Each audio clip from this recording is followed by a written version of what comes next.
Big thanks to the one and only Quant Papa for providing some of this. So here it basically is. It's called FNA. You may be wondering, what in the heck is that?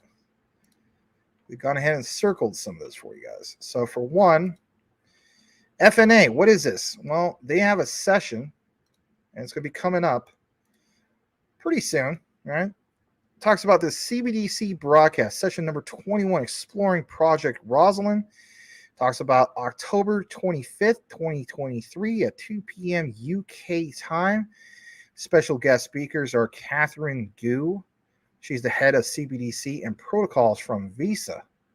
You have Danny Russell, who's the principal architect at the PRA from the Bank of England.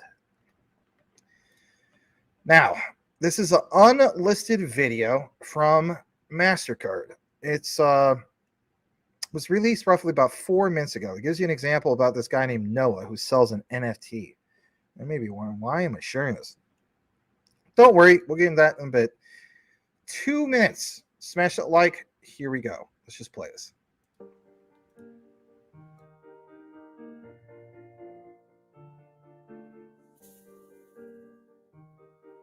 What could you do with a CBDC? With Mastercard, you might do more than you think. Noah is an up-and-coming wildlife photographer in Australia with big plans for his career. To help save up for a new camera, he plans to sell his artwork as NFTs. There's just one thing. Noah struggles to set the best price, as cryptocurrency values regularly fluctuate. Luckily for Noah, he chose a marketplace that allows him to list his NFTs in his local currency. With Mastercard multi-token network, creators can be paid securely using tokens linked to CBDCs on public blockchains. Beth is an art lover in Sydney and notices her favorite artist, Noah, has released his first collection of NFTs. She has to get one. She visits the marketplace where Noah's listed his art and chooses her favorite piece. Since it's listed in her local currency, Beth can easily transfer the value of some of her CBDCs from her account with her regular bank to her public blockchain wallet enabled by Mastercard multi-token network, so she can use her CBDCs just as seamlessly as she would traditional currency. And because Beth, Noah, and the marketplace all use Mastercard crypto credential, they can trust that the transaction will be safe and secure. Once Beth completes her purchase, Noah gets a notification that his artwork's been sold. Beaut!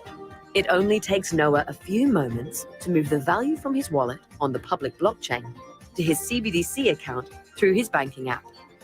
Now Noah is off to buy his new camera with his Mastercard CBDC card to create his next masterpiece.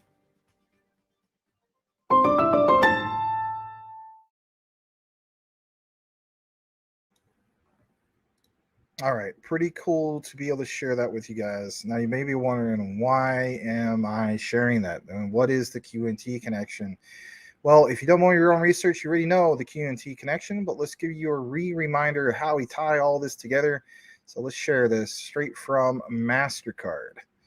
Let's pull this up. Here it is. And basically speaking, Mastercard's participation, like it says, in the Reserve Bank of Australia, RBA, and the Digital Finance Cooperative Research Center, Central Bank Digital Currency Pilot Project, explored potential use cases for CBDC where in Australia. Through the project, basically, Mastercard has demonstrated technology would enable CBDCs to interoperate with different blockchains and be leveraged by authorized parties in a safe and, of course, secure way. Mastercard today announced that it was having this whole thing of a successful demonstrated capability of a new solution that enables CBDCs to be tokenized or wrapped. Now, of course, this is not necessarily today, right? Not that long ago. But the point is being wrapped into different blockchains, providing customers or consumers, with a new option to participate in commerce across multiple blockchains with increased security and ease. Now, I want to get into this part real quick. This quote says, as the digital economy continues to mature, Mastercard has seen demand for customers to participate in commerce across multiple blockchains, including public blockchains. This technology not only has the potential to drive more consumer choice, but also unlocks more opportunities for collaboration between the public and private networks to drive genuine impact in the digital currency space, said Richard Warmald, division president of Australasia, at Mastercard. All right. Now, let's take you to Quant Network. And why do that? Well, for one, I love what's referenced here. So this is actually not Quant Network, but it's actually Tokenizer referencing the Quant Network. And by all means, if you don't know who Tokenizer is by now, I don't know what the heck you're doing. The guy covers everything. He's the GOAT of research. When you really, really think about it, when you look more into it, he is absolutely the GOAT of research, because he does 30, 40, 50 different projects or something like that. And he backs it up with solid research. Join his research portal. You'll be glad you did so. We'll try to get him back on the show again. But here's the point that he's trying to make. And he shared this last June 20th. It's a 5-minute read. Let's jump into this. Why point this out, Mr. Max? Well, massive fintech collaborations is the bottom line. Here's Gilbert Verdian. And basically speaking, it gets into this whole thing, which I think is really, really cool, about this in-depth analysis. So for one, we know about the whole thing with Project Rosalind. We talked about numerous times, but you got to keep in mind, Project Rosalind aimed to design and implement central bank digital currencies, API platform, and the test use cases, et cetera, right? There's lots of, particular collaborations and so on. So, of course, he goes into details about it. I get chopped off right here because, I guess I just need to log in with my Medium. But what I love is this statement right here: the key players in regards to the collaborations of these CBDCs, Bank of International Settlements, Bank of England, the Bank of Canada, Mastercard, okay, Barclays, Amazon, partnerships highlight Quant Network's history and just that, their innovation. The project has yielded tangible real-world examples that demonstrate how CBDCs can support a more digitalized economy in the future. Getting more into this, were you aware that there was a press release all the way back?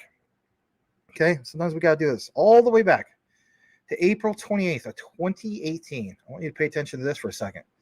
Mastercard cybersecurity executive Lee's role for what?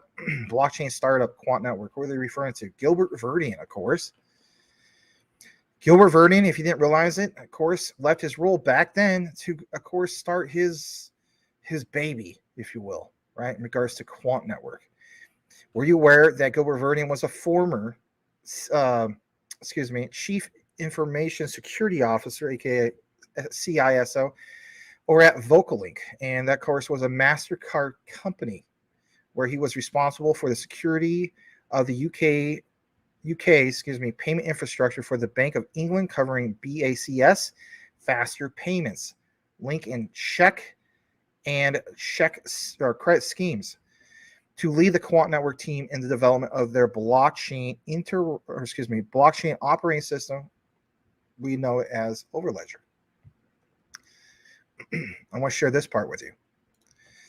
What's key here is this Mastercard connection, obviously.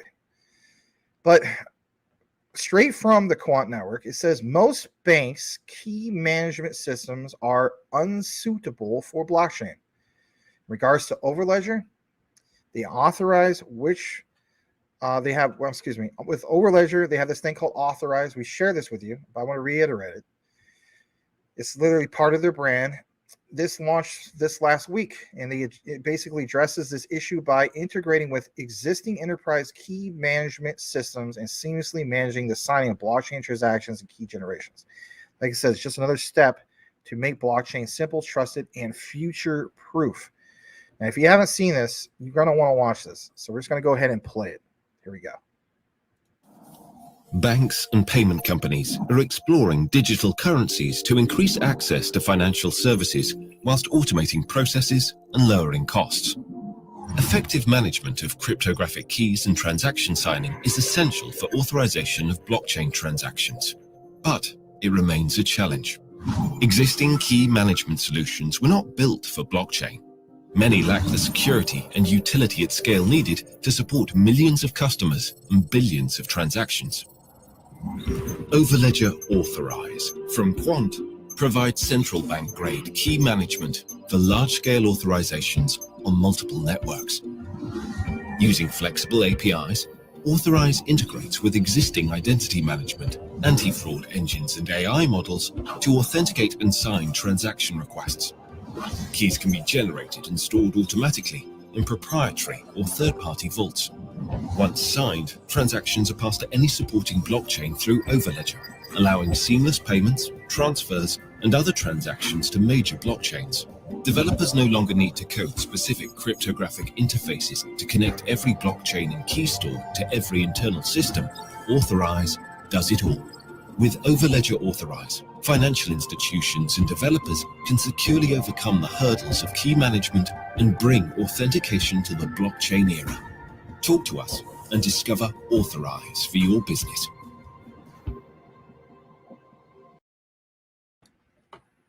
Almost gives you goosebumps when you really think about it. But here's the thing. In closing, I want to share this with you. And this will be the last segment of the night. It's not going to be extended WrestleMania, okay?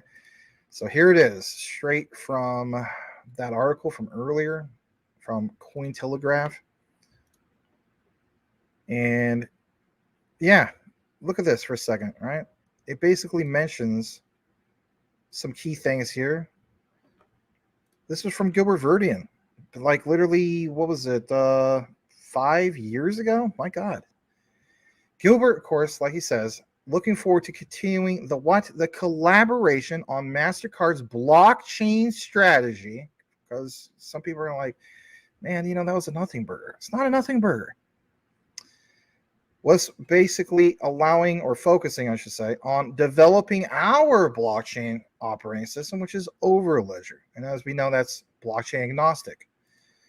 Gilbert Verdian also mentions, we envision, at least back then, Overledger becoming a partner for enterprises. Again, that video, see how I worked that in?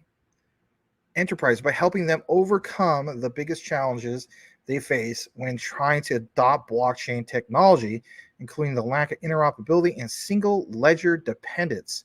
Here's another great quote from Gilbert Verdian. Overledger was designed in response to the industry demand for a blockchain, or for blockchain technology, that interconnects and opens up closed proprietary blockchain networks to, of course, the internet. This ensures that companies like Mastercard, I'm going to keep pounding that home for you, and developers aren't restricted to or limited and entirely dependent on a single technology. Instead, they have the flexibility to easily migrate to another technology when required. Right. We showed you those examples. We even showed you a demo in the past. Maybe you want me to show you more of that demo. The point is, you know, like a question I got in the past, Max, what happens when Ethereum, if it was to go down, what would happen to Quant? That's the beauty about being blockchain agnostic. With Overledger, we've seen in demo where you could quickly switch to, for instance, to XRP, to the XRPL, or XDC, Stellar, some of these other ones. So that's huge, right? Because even then, back then, 2018, flexibility to easily migrate to another technology as required, as well as boosting their resilience by limiting their risk and exposure. This also allows them to unlock cost savings by better managing consensus fees, which are set with no option to remediate. Verdian also goes on to mention, we are fostering innovation by allowing the use of multiple different blockchains to offer their unique solutions to real-world problems. Hence why we gave you all those examples today on the live show about the tokenization of real-world assets, or how some of the other problems that we talked about earlier, the DMV, the tokenization of creating like a utility-based identity, right? Even Nexera has that with a passport. We are not only encouraging the mass adoption of decentralized technologies, but challenging the status quo within those decentralized technologies, said Gilbert Verdian. Excuse me. Says, is a recognized thought leader in cybersecurity and blockchain technology. During his time, of course, at Mastercard, Gilbert Verdian was named Cybersecurity Awards CISO of the Year in 2017. He founded blockchain ISO standard TC307. I know, right? I state that all the time. In 2015, came into a realization in 2016. But now that has 46 countries and organizations such as European Commission, SWIFT, IBM, working together to standardize blockchains. Veridian is also the chairman of the UK's National Committee on Blockchain Distributed Ledger Technologies, DLT1. Over Ledger is the blockchain operating system that enables interoperability between blockchains and connects, of course, the world's existing networks to the internet and the internet to blockchain. Over Ledger encourages innovation by allowing developers to build applications across multiple ledgers or multi-chain applications maps.